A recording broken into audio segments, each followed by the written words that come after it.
నేను రాజులా నటించబోతున్నాను. నా పేరు శ్రేష్ఠుడిలో గట్టిగా నటించబోతున్నాను. నా పేరు రషిత, నేను ఒకటో మూర్ఖుడిగా నటిస్తున్నాను. నా పేరు సమంత, నేను రెండో మూర్ఖుడిగా నటిస్తున్నాను. నా పేరు నిత్య, నేను మూడో మూర్ఖుడిగా నటిస్తున్నాను.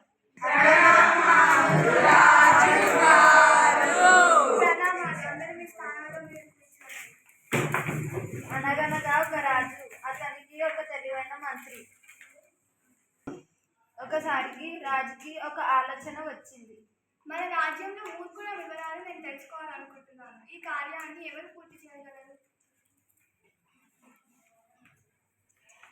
ఇంతటి రాజ్యంలో ఈ కార్యాన్ని పూర్తి చేసేవారే లేదా? మంత్రి గారు. చిత్తం ప్రభు, మన రాజ్యంలో మీరే అందరికంటే తెలివైన వారు. ఈ కార్యాన్ని మీరే పూర్తి చేయాలి. మీరు చెప్పిన కార్యాన్ని పూర్తి చేయడానికి నాకు కొంత సమయం గడుపుతాను.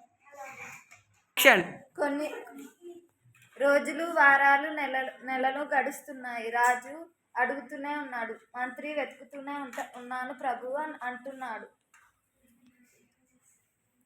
ఇన్ని రోజులైనా మూర్ఖులు దొరకలేదంటే మా రాజ్యంలో మూర్ఖులు లేరేమో అని రాజు మనసులో సంతోషించాడు.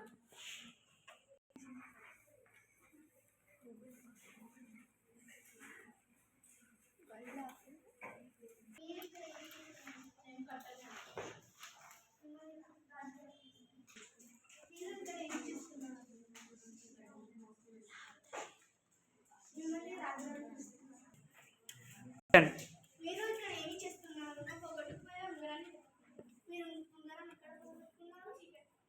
చీకట్లో మిమ్మల్ని రాజుగారు పిలుస్తున్నారు.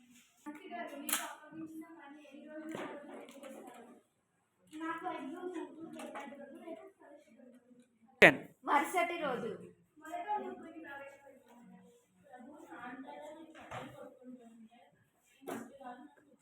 ఎందుకు మంత్రి గారు తాను చెప్పిన మాట నిజమే, కానీ తాను కూర్చున్న కొమ్ము తానే నరుక్కుంటున్నాను. రెండవ మూర్ఖుడిని ప్రభు, నేను నా గుర్రంపై వస్తుంటే నన్ను పట్టుకోవచ్చు. ఎందుకు మంత్రి? అతను చెప్పింది నిజమే, కానీ అతను తన గుర్రంపై వెళ్తూ తన గడిమూపును మోస్తూ వెళ్తున్నాడు.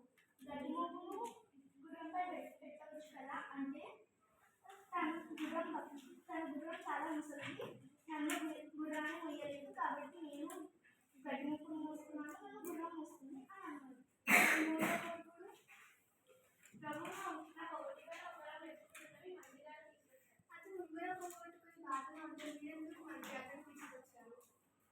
అతను పోగొట్టుకున్న ఉంగరం చీకట్లో, కానీ వెతుకుతుంది ఇది దీపం కింద. మళ్ళీ ఎందుకని అడిగితే